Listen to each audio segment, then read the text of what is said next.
As anticipation builds for the budget speech by Finance Minister Enoch Godongwana this afternoon, various groups, including the South African Federation of Trade Unions, are gearing up for a march to City Hall. Those who plan to demonstrate demand for an end to budget cuts and for the implementation of progressive processes to eradicate unemployment, among others. Newzroom Africa's reporter Nasiphi Same joins us now live from there. Nasiphi, good afternoon and thank you for your time. How much support has this march garnered before the address by the Minister of Finance? As you can see, there are a number of residents from all corners of the Western Cape have just started their march to the Civic Centre and also the City Hall, where the Minister of Finance will be delivering his budget speech. A number of expectations that these residents from the Western Cape communities have. But to talk to us more, I'm joined by Zane Poole here, who is from Pride Excluded, the chairperson here in the province. Zane, there's a number of organizations that have joined this particular march to the City Hall. Talk to us about not only your expectations, but what is it that you want from government? We want government to cease to stop these budget cuts. It primarily focuses on the public sector, which is your clinics, your housing, your hospitals, and those type of things. And Godongwana is just facing with and supporting white capital, business people. And the private sector has a lot of money which they can invest in the country to make the hospitals, the schools, the prisons, everything much better. It's also the issue of service delivery, water, electricity, sanitation, housing. And all these things is where Godongwana is just messing up this country. And I saw a number of placards. You touch on the fact that taxing the rich, but a number of people also highlighting that to put money where it matters, like hospitals or the health sector and education sector. Yes, and that money, the loans that the government has made over 30 years, it means that the interest we are paying to these institutions could have been money spent well on housing, education, creation of employment, and sorting out all these social ills, the drugs, the gangsterism, the teenage pregnancies, all those type of things. And Zane, we always meet outside Parliament or ahead of, or rather pickets and marches to the City Hall, either to Parliament on days like this when it's a budget speech by the Minister of Finance. Do you see any will coming from government side to actually address some of the challenges and the pleas from people at grassroots levels?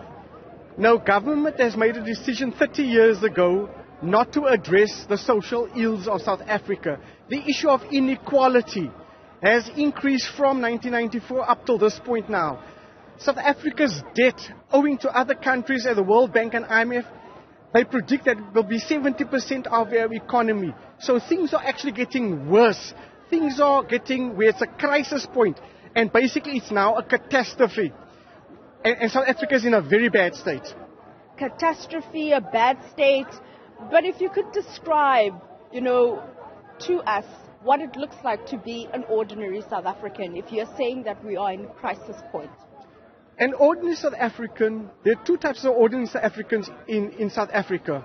One is the poor and impoverished, and one is the very rich.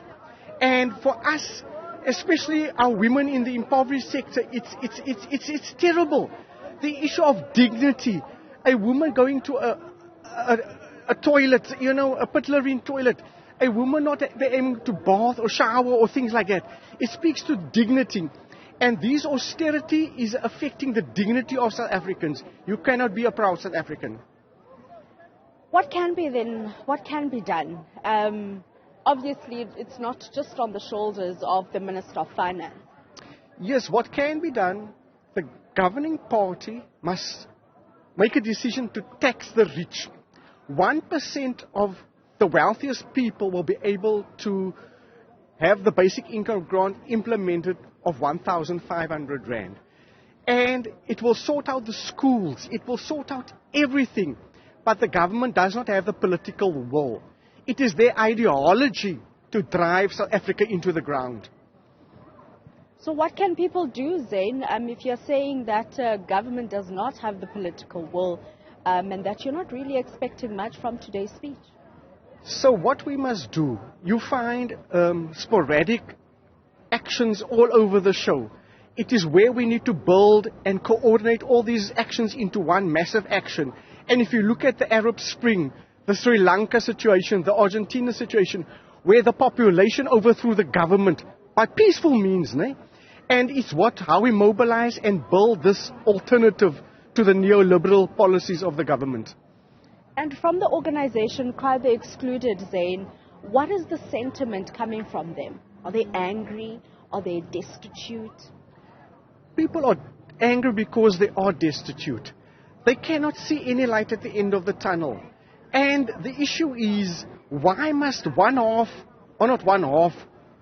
quarter of South Africa live in absolute wealth and the other 75% are living in absolute poverty? It's not right. It's not right. And the government doesn't want to address the issue of inequality. So, Zain, do you have any hope that today's speech will touch on some of the challenges that you highlight? Taxing the rich, ensuring that there's enough money to avail service delivery and the likes? No, I don't have any hope. He might give one crumb of the whole bread, but I don't believe that the government is able to do it. And come May 29th this year, we must vote them all out. We must vote them all out. Whether you're ANC, DA, IFP, we must vote you all out. Because none of these municipalities, none of these provinces run by the ANC or the IFP, our people are still suffering. Zain, if we're voting all of them out, then what then happens to the country? We have to vote for the one who's the lesser devil, ne? Who's the lesser devil. But also to build an alternative, maybe not for 2024, but maybe for 2029, where we build that capable alternative to become the governing party. We'll have to leave it there. Zain Poole, the chairperson of Cry the Excluded, one of the many organizations that is partaking in this march, heading to the City Hall and also to Civic Center to hand over a memorandum there. And we heard from Zain a number of expectations, however, as various political parties, or rather various organizations, they are saying that they are not really holding their breath for today's speech by Minister of Finance, Enoch Godongwana. Right, Nasiphi Same out in the Western Cape getting reactions from those marchers who are marching ahead of that budget speech.